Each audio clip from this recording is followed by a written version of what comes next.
गाथा के ऊपर और आगे चर्चा करेंगे। हमारा टाइम हो गया, अभी गुरु भगवत को सुनते हैं।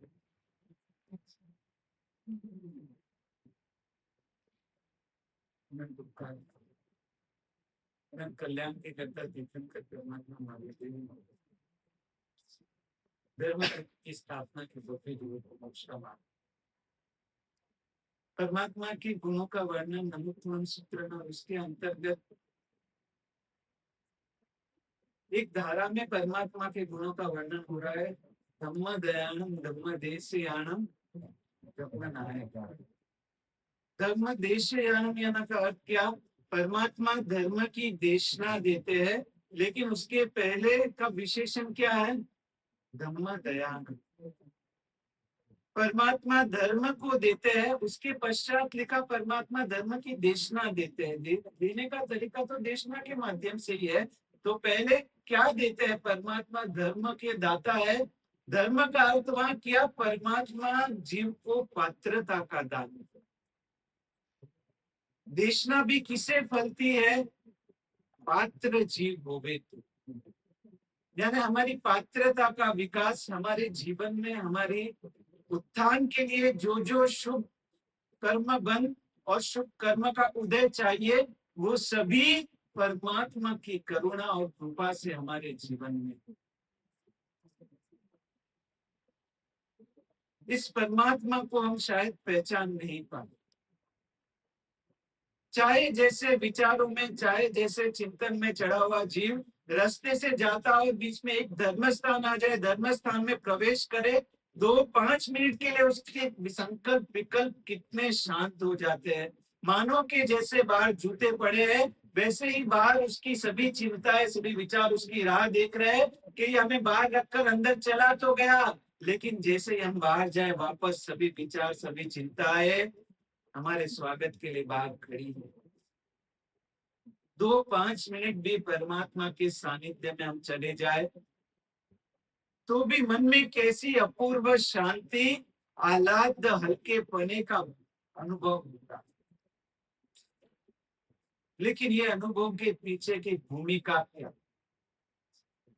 बोलो, हमें किस चीज का ज्यादा महत्व हमारे जीवन में? जीवंत परमात्मा मिले उसका ज्यादा महत्व, या परमात्मा के प्रति जीवंत भक्ति हो उसका ज्यादा महत्व?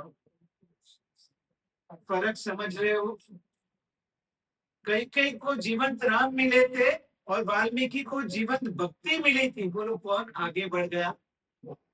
दुर्योधन और शकील के जीवंत कृष्ण मिले थे और मीरा को जीवंत भक्ति मिली थी। ज्यादा किसने पाया कृष्ण से? जीवंत परमात्मा मिल भी जाए, लेकिन हमारे मन में, भीतर में जो भक्ति नहीं है, इसके अलावा कितनों को जीवंत परमात्मा नहीं मिले, लेकिन मन में जीवंत भक्ति थी, उन्होंने अपने जीवन का साध्य साध। हमारे पूज्य गुरुदेव कलापूर्ण श्री महाराज जी, उनके पास एक बार एक परिवार, जैन परिवार, लेकिन वर्षों से विदेश में जाकर बस चुका था। वो पूरा परिवार भारत आया और भारत में आकर के किसी ने कहा कि इतने बड़े अध्यात्म योगी है, इन गुरुदेव के दर्शन करने चलो।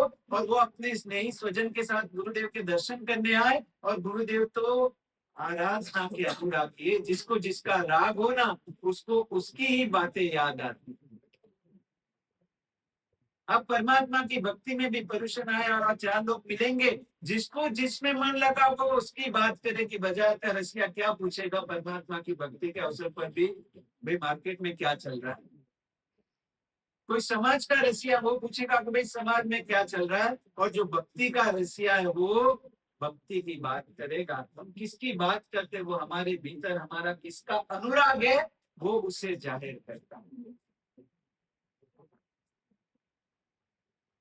शास्त्र में एक घटना आती है, एक वेश्या उसके कोठे पर जो भी आता उसके साथ कैसा बर्ताव करना, ये जानने के लिए उसने अपने दीवार पर अलग अलग चित्र बनाए एक चित्र व्यापार का बताया कि लोग आपस में आप लेकर रहे, एक चित्र युद्ध का बताया, एक चित्र गीत गीत नृत्य का बताया, अलग अलग चित्र बताए और उसके ऊपर से जैसे उसके कोटे में अलग अलग उसकी हवेली के अलग अलग लोग प्रवेश करते थे, लोग चित्र देखते थे और जिस चित्र को देखकर जिसके चेहरे पर भाव उठते थे उससे वेश्या पहचान जाती थी कि ये तो पैसे को देख करके इसके कदम रुके, इसके चेहरे पर उजास आ गई, जरूर ये व्यापारी है। कोई युद्ध का दृश्य देख करके उसके चेहरे पर रौनक आ जाती है, वो पहचान जाती थी कि ये कोई राजपुत्र है। उसको इस हिसाब से इसके साथ व्यवहार किया जाए तो ज्यादा से ज्यादा आमदनी हो सकती। समझ रहे हो? आज हमें हमारी भूमिका को देखना है, हमारे भीतर अनुराग किसका। हम संसार में रह तो रहे हैं, लेकिन भीतर से हमारा लगाव किसके साथ ज्यादा है? धर्म क्षेत्र में संसार याद आता है या संसार में जाने के बाद प्रभु याद आते हैं? जिनालय में संतान की याद आती है या परिवार घर जाकर के प्रभु की याद आती है? हमारे यहाँ तो ऐसा विधान था कि जिनालय से निकलने के बाद भी भक्त आत्मा बाहर पगथिये पर बैठ कर के वापस नौकार गिनता था कि किस कारण से प्रभु को छोड़कर जाने का मन नहीं होता। अभी तो 2 घंटा भक्ति की, अभी तो कम से कम घर चले जाओ। नहीं नहीं, वापस यहाँ पर पायदान पर बैठ करके 12 नौकार गिन लेता हूँ, वापस एक बार परमात्मा दिख जाए, मन को तसल्ली हो। प्रभु का जिसको जिस चीज का अनुराग हो ना, सतत उसका मन उस तरफ आकर्षित होते रहता। कलापुन सुनी महाराज को परिवार मिला और साहब ने सीधा प्रश्न इतना ही किया, क्या आराधना करते हो? और उस समय उस परिवार ने कहा, गुरु महाराज हम तो विदेश में बसते हैं, हमारे पास वहां कोई सदगुरु का योग नहीं। दिल्ली वालों को भी जब मिलना हुआ और पूछा कि क्या करते हो, कैसी आराधना चलती है? गुरु महाराज हमारे यहाँ तो काय भी चातुर्मास होते नहीं। सब ढोलने का किसके ऊपर? जहां परिवार ने कहा गुरु महाराज हमें वहां पर विदेश में सतगुरु का योग होता नहीं, और कलापुर सूरी महाराज ने उनको मार्गदर्शन दिया, तुम इस एक बात को लेकर के बैठ जाओगे, हमारे पास सदगुरु भगवान नहीं, हमारे हमें पीठ बल कौन देगा, हमें उत्साह कौन चढ़ाएगा? तो बोलो हमारे पास यहाँ भारत में रहते हुए भी हमारे पास जीवन भगवंत है, हमें जीवन परमात्मा मिले हैं। हम भी हाथ पे हाथ चढ़ा कर बैठ जाए कि हमें तो भगवान मिले नहीं, हम आए उसके पहले ही 2000 साल पहले निकट में ही परमात्मा महावीर हमारे आने के पहले भाग चले, मोक्ष में भाग गए और इतने केवली भगवान ज्ञानी भगवान सब चले गए, हमको निराधार छोड़ करके चले गए। अब हम क्या करें, हम किसके सहारे आराधना करें? ऐसी लाचार और बेबस की भाषा में क्यों बात करना? बोलो अर्थ और काम पुरुषार्थ में आपको कौन प्रेरणा देता है? कोई आपको आकर के उपदेश देता है कि भाई पैसे कमाओ, संसार के सुख भोगो? कौन कहता है आपको? कौन विनती करने आया, कौन आजीजी करने आया? भीतर से इच्छा होती है ना, पैसे कमाने हैं, संसार बसाना है, सुख भुगतने हैं। भीतर से ही आदमी, यदि ये गाड़ी को बाहर से धक्का देकर के स्टार्ट किया जा सकता है, लेकिन गाड़ी को दौड़ाया जा सकता है धक्का देकर के?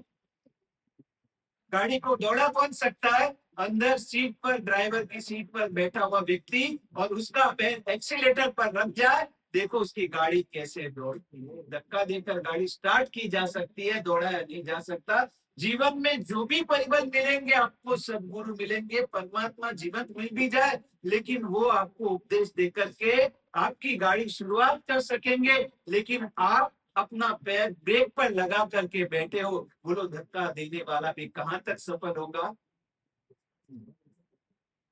आज हमें भी जीवन परमात्मा नहीं मिली। पूज्य गुरुदेव ने उस परिवार को समझाया, लेकिन परमात्मा की गैर हाजिरी में परमात्मा के शब्द तो मिले।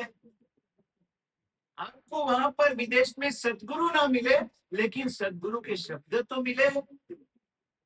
आपके भीतर पात्रता होगी, आप अपनी पात्रता का विचार करोगे तो आपको भीतर से आराधना करने का मन होगा। अपने छेद सूत्र में एक दृष्टांत बताया, छेद सूत्र यानी आगम सूत्र, और उस आगम सूत्र में एक दृष्टांत बताया है। एक व्यक्ति बुजुर्ग अपने उम्र के पीछे के पश्चात पड़ाव में उसने प्रवेश किया और अब उम्र धीरे धीरे बढ़ने लगी, बेटे पोते सभी हो गए, परिवार बड़ा है, और उस व्यक्ति की आंखों की रोशनी धीरे धीरे मंद पड़ने लगी। और तब उसके बेटे ने कहा, पिताजी चलो आपका आंखों का इलाज करा लेते हैं। पोतों ने कहा, दादाजी अब आप देख नहीं सक रहे हो, अब धीरे धीरे आपको चीजें मिल नहीं रही है और लग रहा है आपके बर्ताव से कि आपकी आंखों की रोशनी कम हो रही, दादाजी कुछ इलाज करा दो, पिताजी कुछ इलाज करा दो। और वो बुजुर्ग व्यक्ति एक ही बात लेकर के बैठा है, नहीं नहीं नहीं नहीं बेटा, मैं तुम्हारी नजर से देख लूंगा, मेरे दो बेटे हैं, चार पोते हैं, चार दो बहुएं हैं, और इतनी सारी मेरी पत्नी है, पूरा परिवार है, मेरी इतनी आंखें हैं, बोलो ये दो आंखें कमजोर पड़ जाए तो क्या फर्क पड़ेगा। सबने कहा लेकिन उस व्यक्ति ने नहीं सुनी। आंखों की रोशनी कम पड़ते पड़ते एक दिन ऐसे आया, एकाएक घर में ब्लास्ट हो गया, सिलेंडर फूट गया, पूरा परिवार यहाँ से वहां दौड़ने लगा, सभी अपनी जान बचाने में पड़े हैं। और उस समय उस व्यक्ति ने आवाज लगाई, भाई क्या हुआ, मुझे कोई तो बचाओ, लेकिन किसी को कुछ सूझा ही नहीं। सभी बाहर निकलकर बाहर जाके याद आया, अरे दादाजी तो इसके बीच तो पूरा महल, पूरा मकान आपकी ज्वालाओं में भस्म हो। ये घटना आगम में बताई, आगम में कहा है कि जो भी सहारे मिलेंगे वो सहारे तुम्हें निमित्त भूत बनेंगे, लेकिन आंखें यानी श्रद्धा तो हमारे भीतर की जीवन चाहिए। हमारे भीतर की श्रद्धा कमजोर होगी तो उस वृद्ध की तरह हम भी इस संसार रूपी अग्नि में अपना ये भव, अपनी ये मानव जीवन का जो अवसर मिला, ये धर्म समझने की जो तक मिली है, उसको हम घुमा करके वापस दुर्गति के चक्कर में चले जाए।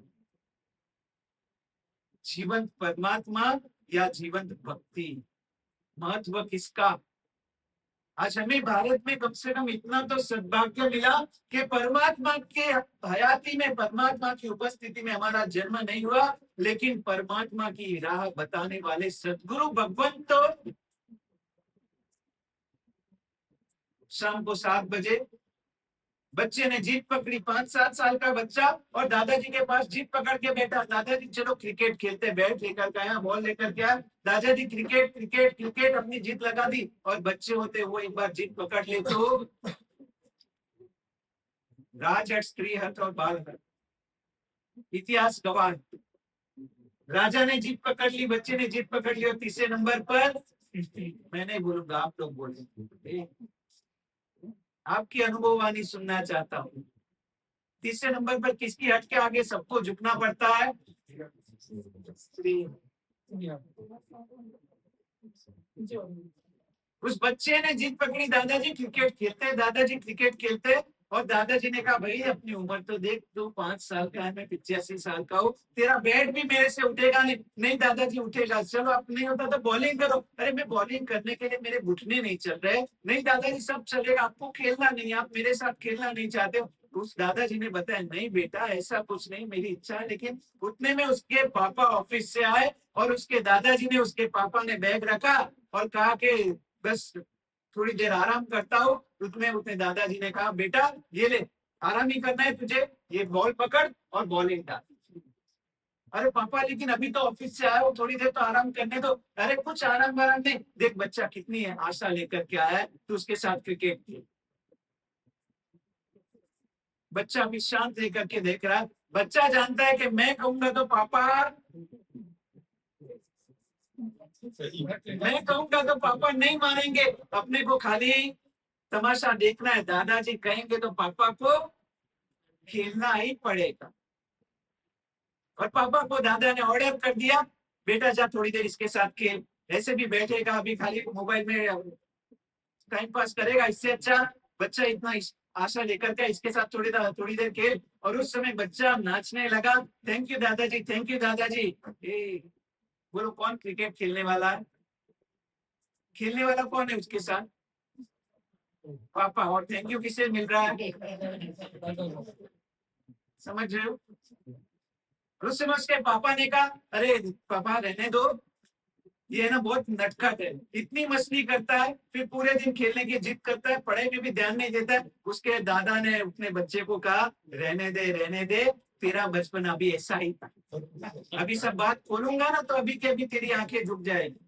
तू छोटेपन में कैसा था, क्या तूने शरारतें की, क्या तूने गुल खिलाए, सब मुझे पता है, बहुत अभी डाया मत बन।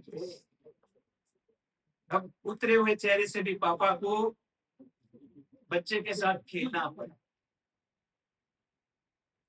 उस दादा के स्थान पर परमात्मा, हम रोज जाकर के परमात्मा से प्रार्थना करते, प्रभु मेरे साथ रहना, जीवन में कितनी उथल पुथल आती है, कितनी ऊंच नीच आती है, प्रभु मैं इस जीवन के राह पर अकेला ना रह जाऊं। और प्रभु कहते हैं तो सिचुएशन तो समझ, मैं सिद्ध शिला में बैठा हूँ 14 राजों के ऊपर, मैं तेरे साथ नीचे कैसे रह सकता हूँ, कैसे नहीं प्रभु आपको आना पड़ेगा, मैं अकेला नहीं हैंडल कर सकता। और उस समय परमात्मा कहते हैं रुक, मेरा बच्चा अभी आ रहा है, सदगुरु को सिलेक्ट करके आपके पास भेज।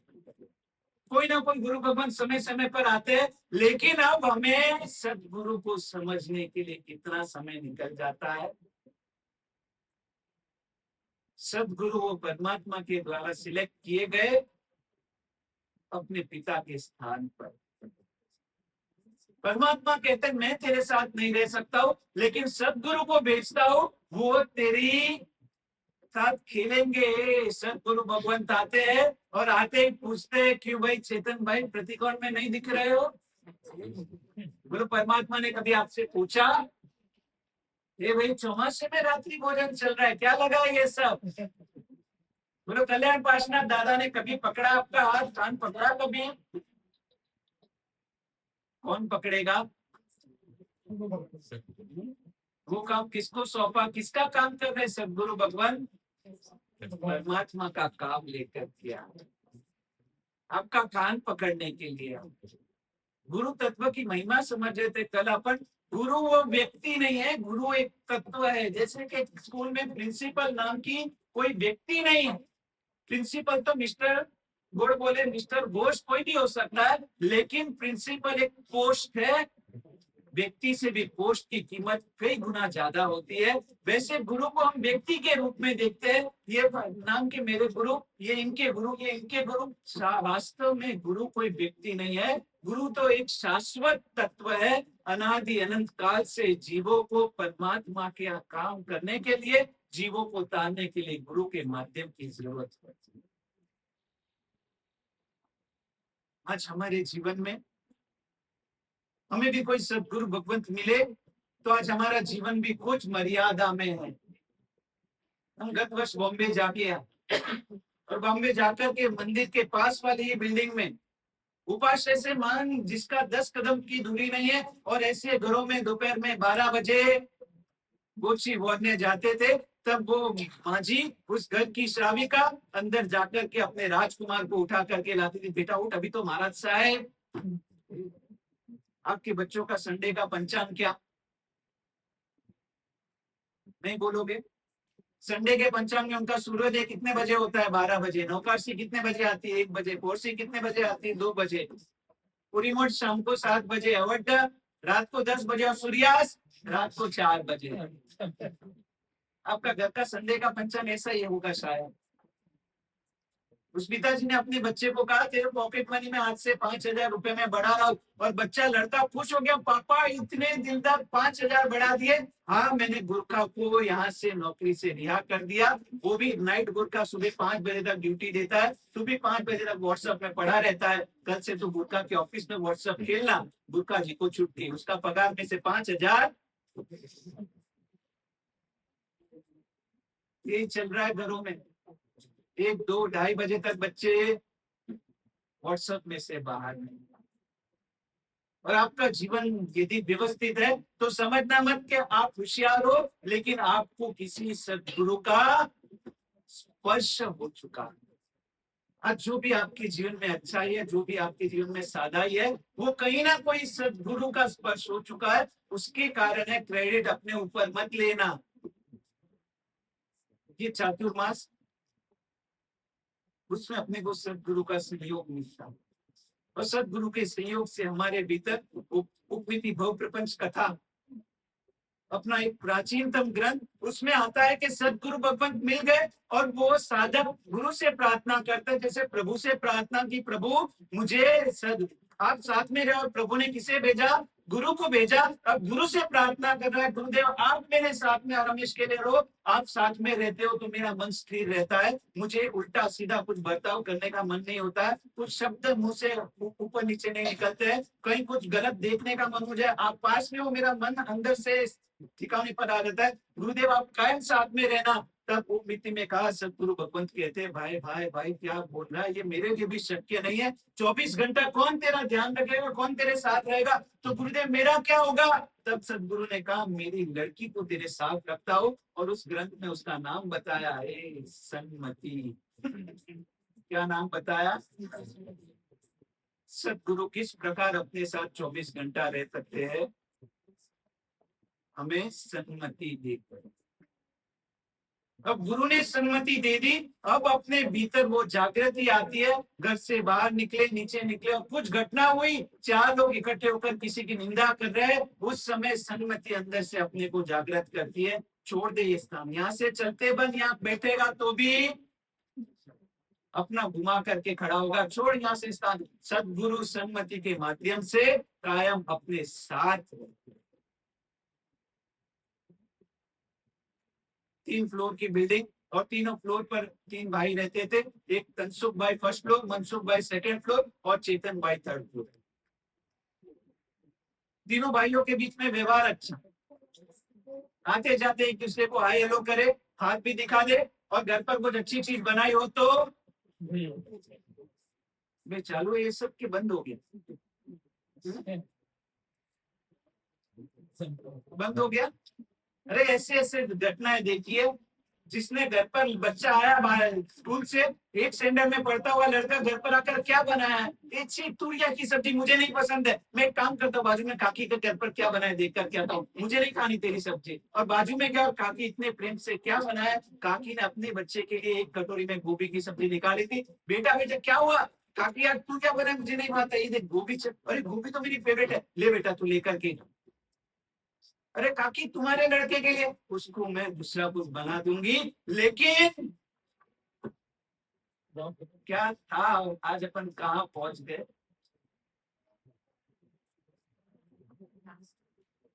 तनसुख भाई, मनसुख भाई, और तीसरे नंबर पर चेतन भाई, तीनों एक फ्लैट में रहते हैं, आपस में अच्छी दोस्ती यारी संबंध भी इतने अच्छे, और कभी भी व्यापकी व्यवहार भी करना पड़े तो होश से करते थे, और वो तीनों के बीच में इतनी संबंध, लेकिन तनसुख भाई ऊपर मनसुख भाई को कभी कभार मिलने जाए, और चेतन भाई को तो बहुत कम मिलने जाते थे, चेतन भाई सभी का ध्यान रखते।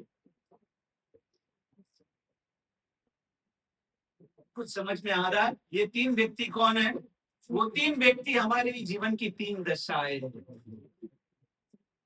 हमारे जीवन की 3 अवस्थाएं है। तनसुख भाई, जब हम मात्र हमारे शरीर के सुख के लिए जीते हैं, उसको तनसुख भाई, जब हम हमारे मन के लिए जीते हैं तब हम कौन बनते हैं? मनसुख भाई। और जब हमारी आत्मा की हम सोच करके जीते तब हम कौन बन जाते हैं? चेतन भाई, हमारी आत्मा चेतना। आज हमारा घर कौन से फ्लोर पर? टॉवर में जितना हाई फ्लोर जाना पड़े उतना क्या भरना पड़ता है? ज्यादा प्रीमियम चुकाना पड़ता है भाई, इतना ऊपर चढ़ना, कष्ट ज्यादा लेना, उसका ज्यादा पैसे देना। हाँ भाई, यहाँ 22वें माले पर जो तुम्हें पवन और उजास मिलेगा वो पहले माले पर। मनसुख भाई बनकर जीना है, मनसुख भाई बनकर या चेतन भाई? आज क्या बनकर के जी रहे हैं हम? मनसुख भाई 24 घंटा शरीर केंद्रित जीवन, एक आइंबिल किया और उस दिन सर चढ़ गया, नहीं नहीं नहीं दूसरी बार नहीं करना है, शरीर को कष्ट पड़े ऐसा कोई काम। लास्ट टाइम आइंबिल किया तो मुझे पता है कैसा सर चढ़ गया, पूरा दिन खराब गया था। पूछे इन तपस्वी को, एकासना करने वाले को, कितने भाग्यशाली आपके गए गुरुदेव 10 साल से एक संवत्सर के अलावा एकासना नहीं किए थे। इस टाइम कल्याण वासना दादा की कृपा उतरी है शरीर में, तो 19-20 कभी ना कभी तकलीफ सभी को होती है, कभी सर चढ़ गया, कभी तो गैस हो गया, कभी कमर दुख रही है, लेकिन इसके कारण मैं अपना तप छोड़ दूं? तनसुख भाई का फैमिली का आदमी छोड़ देता। कई लोग मिलते हैं। एक व्यक्ति अपने लड़के को लेकर के गुरुदेव ये बिल्कुल बाहर का नहीं खाता। हमने कहा बहुत अनुमोदना। रात को रात को भी खाता नहीं। गुरु महाराज एक छोटा सा ये लेता हो, ये करता हो। मैंने कहा इतना सब तेरे जीवन में कैसे नीति नियम और धर्म? गुरुदेव मेरे इंस्ट्रक्टर ने कहा है, मेरे जिम इंस्ट्रक्टर ने कहा। मैंने कहा तेरे को इतने साल से इतने महापुरुष समझा रहे, नहीं समझ में आया? और एक जिम में गए 2 महीने में तो कैसा सीधा दौर हो गया तू। खान का ऑयली खाना नहीं खाना।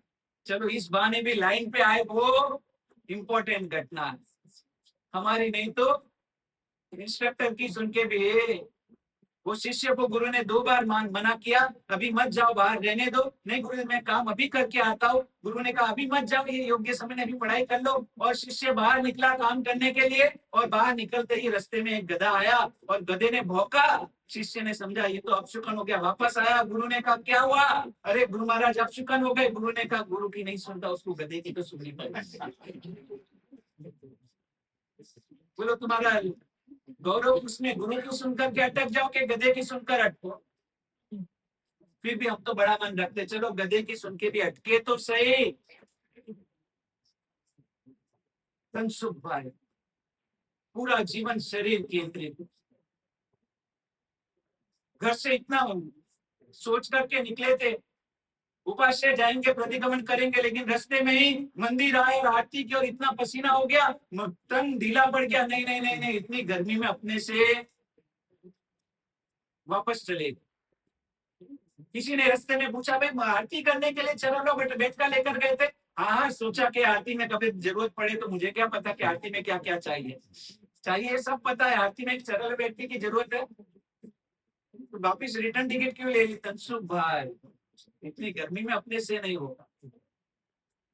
अभी हम सतगुरु महाराज यहाँ से निकले, रास्ते में एक अजैन संत को मिले, और उस अजैन संत के युवक ने बताया कि उसका मोबाइल पर यूट्यूब पर उसका पॉडकास्ट आया। वो अजैन संत कह रहा है कि अपनी साधना का कभी अभिमान न करना हो तो जैन संतों को देखो। इस गर्मी में जिस प्रकार वो 20-20 किलोमीटर चलते हैं, और जिस प्रकार जीवन में इतनी साधना के बीच में भी इतने हल्के फूल बनकर जीते हैं, उनको देख करके लगता है कि अपनी साधना तो कुछ भी नहीं। तनसुख भाई के ऊपर सेकंड फ्लोर पर कौन रहता है? स्कूल में भी जो मस्तीखोर लड़का होता है ना, उसको टीचर क्या करती, बेंच में 2 जन के बीच में बैठा देती। पता है ये बहुत मस्तीखोर। वैसे तनसुख भाई और चेतन भाई के बीच में किसको कर दिया? क्योंकि वो बहुत मस्तीखोर, उसका कोई धारा ठिकाना नहीं रहता। गणित में चेतन भाई की दोस्ती करेगा तो गणित में तनसुख भाई के साथ बैठ जाएगा, उसका खुद का कुछ है ही नहीं। आज अपने मन का भी ऐसा है। कई लोग आते हैं, गुरु महाराज चतुर्मास चालू हो गया। अब चतुर्मास चालू होने के बाद पर्युषण तक प्रतिक्रमण नित्य करना, उसमें 2 बाधा एक साथ में होती है। पर्युषण तक प्रतिक्रमण करना ही, और पर्युषण पूरा होने के बाद प्रतिक्रमण करना ही। उसके आगे की बाधा क्या साथ में जुड़ी होती है? पर्युषण तक रात्रि भोजन करना ही नहीं, और पर्युषण होते ही नहीं ना। यहाँ की पीतमपुरा की प्रजा को तो ये लागू नहीं पड़ता।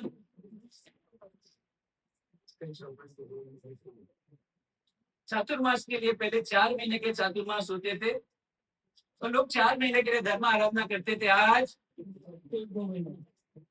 बोलो मर्सिडीज में घूमने वाला, उसको कभी आपने हीरो की घोड़ा साइकिल जिस पर आदमी डिलीवरी करने जाते हैं, किराना के स्टोर वाले, कभी उसके ऊपर उसको देखा है आपने? अरे भाई मर्सिडीज चलाने वाला वो साइकिल पर जिस पर एक साधारण आदमी डिलीवरी करता उस पर बैठकर जाए कभी ऑफिस? नहीं जाता। तो जिसने 2 महीना इतना तप किया हो, जिसने 2 महीने प्रतिक्रमण किया हो, और उसको परिश्रम के बाद आप मॉल में, होटल में, लारी पर देखोगे, मर्सिडीज वाला साइकिल पर नहीं दिखेगा। ये इस बार पीतमपुरा में होगा नहीं ना, आपकी तरफ से बोल रहा हो।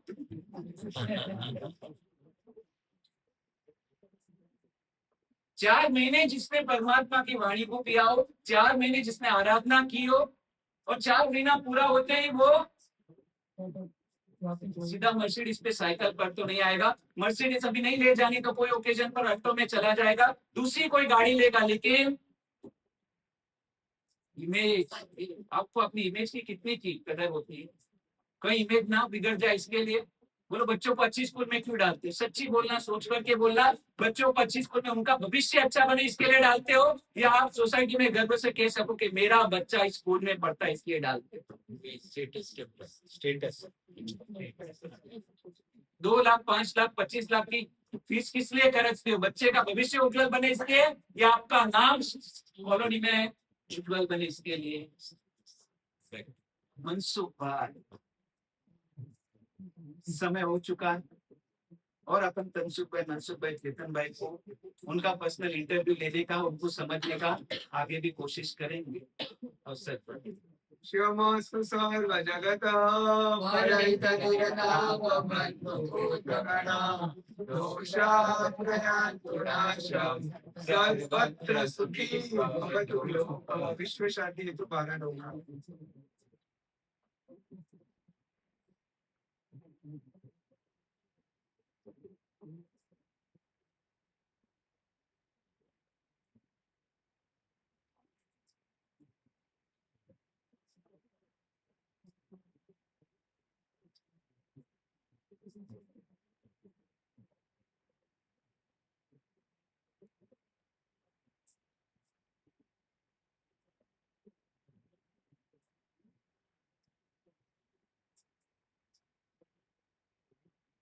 रविवार को 8:45 भक्तामर आराधकों की क्रिया यही इसी हॉल में होगी। 8:45 खास भक्तामर के आराधक पधार देना, और फिर नीचे क्विज होगा, डायरेक्ट इधर से सब नीचे पधारना। 8:45 जो भी क्विज के भी मेंबर्स है अपना ग्रुप बना के नीचे आ जाना। और रोज रात्रि प्रवचन भी चालू है भाइयों का, और आज डिबेट सेशन भी है, तो खास रात्रि प्रवचन में भी भाई पधारे। और कल से 8:45 भाइयों की पाठशाला चालू हो रही है। छोटे बड़े बुजुर्ग सब पाठशाला में भाग ले सकते हैं। गुरु वंदन, चैत्य वंदन जैसे छोटे छोटे सूत्र से हम चालू करेंगे। एक एक लाइन नहीं है तो एक एक वर्ड भी आप एक दिन का बायात करो तो भी आप ये पाठशाला में आना। टीपे टीपे सरोवर भराए, एक एक अक्षर कर करके हमको पूरा सूत्र पक्का करना है। तो इस माध्यम से 8:45 यहाँ पर ही पाठशाला होगी भाइयों की, और उसके बाद सीधा रात्रि प्रवचन। प्रतिक्रमण भाइयों का 7:15। कल भी 4-5 भाई आए थे, उनकी खूब अनुभव था, और भी किसी को जुड़ना हो तो 7:15 प्रतिक्रमण यहाँ चालू रहेगा रोज की। कल्याण पार्षणा भगवान की। बहनों का भी प्रतिक्रमण 7:15। आज का घोषणा का लाभार्थी सरिता बहन जैन हस्ते सर्विस भाई तरफ से है, उसका बहुत बहुत अनुमोदना। सर्विस भाई 2 मिनट आ जाइए। अच्छा, दूसरा आज का टीका स्नान जब सुबह 11 बजे चालू होता है तो सभी भाइयों बहनों को नंबर